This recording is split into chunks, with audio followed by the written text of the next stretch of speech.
हमारे साथ इस वक्त बातचीत के लिए मौजूद हैं दिल्ली बीजेपी अध्यक्ष वीरेंद्र सचदेवा जी। कल जिस तरीके से एग्जिट पोल के नतीजे आए हैं, कैसे आप देखते हैं? हम माननीय मोदी जी को तीसरी बार प्रधानमंत्री बनते हुए देखने जा रहे हैं, तो इससे बड़ा हर्ष का विषय नहीं हो सकता। और दिल्ली की जनता ने भी भरपूर आशीर्वाद माननीय मोदी जी को दिया है और देश की जनता के साथ साथ सब भारत को विकसित भारत बनते हुए देखना चाहते हैं। तो 4 तारीख को निस्संदेह पूर्ण बहुमत के साथ जब एनडीए 400 पार करेगा तो सभी कार्यकर्ता इसका हर्षोल्लास मनाएंगे।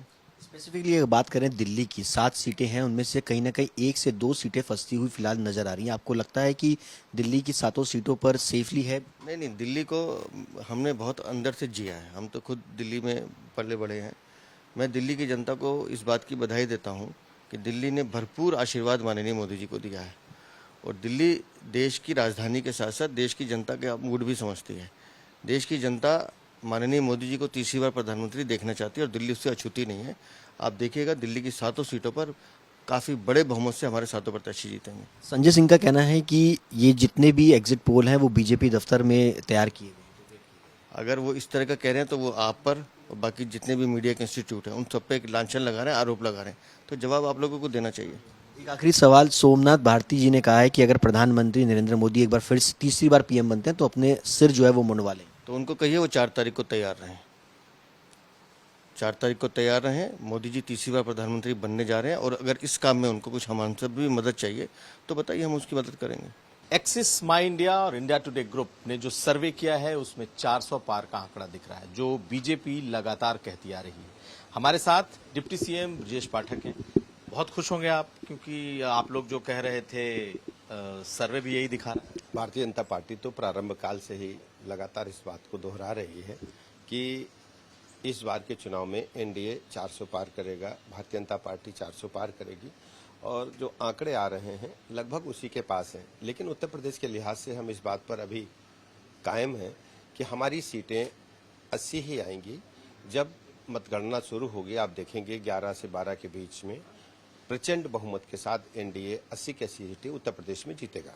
लेकिन इस बार तो जमीनी स्तर पर बहुत नाराजगी की बात की गई, बहुत जगह पर कांटे का मुकाबले की बात। इस प्रकार की बातें विपक्ष ने नैरेटिव सेट करने की कोशिश की, ये उन्हीं पर भारी पड़ा। फेक वीडियोज डाले गए, ऐसी बातें कही गई जो लोकतंत्र के लिहाज से अच्छा नहीं माना जाता है, ऐसी बातें कही गई जिनका कोई आधार नहीं था। भारतीय जनता पार्टी माननीय मोदी जी के नेतृत्व में जन जन का विश्वास जीत चुकी है। लोगों का भरोसा भारतीय जनता पार्टी पर लगातार बढ़ा है। लोगों का मानना है कि मोदी जी एक ऐसे नेता हैं जो देश को विकसित भारत के संकल्प को पूरा करने का काम कर सकते हैं। लेकिन ये कहा जा रहा है कि जो सोशल मीडिया आप देख लें या फिर जमीन पर जो मुखर वोटर हैं, ये तमाम लोग ऐसे रहे जिन्होंने कहा कि उत्तर प्रदेश में इस बार बीजेपी के लिए आसान है। सोशल मीडिया को आप देखेंगे, सोशल मीडिया को जिस ढंग से कांग्रेस ने, मैं कह सकता हूं, फेक आईडी बना करके आगे किया है, मैं तो कहूंगा निर्वाचन आयोग को उसको संज्ञान लेना चाहिए। और जो पर्दे के पीछे से रह करके फेक नाम डाल करके या गलत आईपी एड्रेस डाल करके इस प्रकार की बातों को प्रचारित कर रहे थे, उनकी जांच होनी चाहिए और कार्रवाई होनी चाहिए। ये तो आंकड़े हैं, अभी ये तो सर्वे है, एग्जिट पोल, अभी तो एक्चुअल डाटा आना बाकी है। मैं तो तैयार हूं, एक्चुअल मैं कह रहा हूं कि उत्तर प्रदेश में एनडीए गठबंधन भारतीय जनता पार्टी 80 में 80 सीट जीतेगी और देश में भारतीय जनता पार्टी गठबंधन 400 पार करेगा। शुक्रिया। तो हमारे साथ थे ब्रजेश पाठक। पूरे कॉन्फिडेंट हैं कि जो आंकड़े आ रहे हैं वही आएंगे और 80 में 80 सीट भी आएगी। कुमार अभिषेक, लखनऊ, आज तक।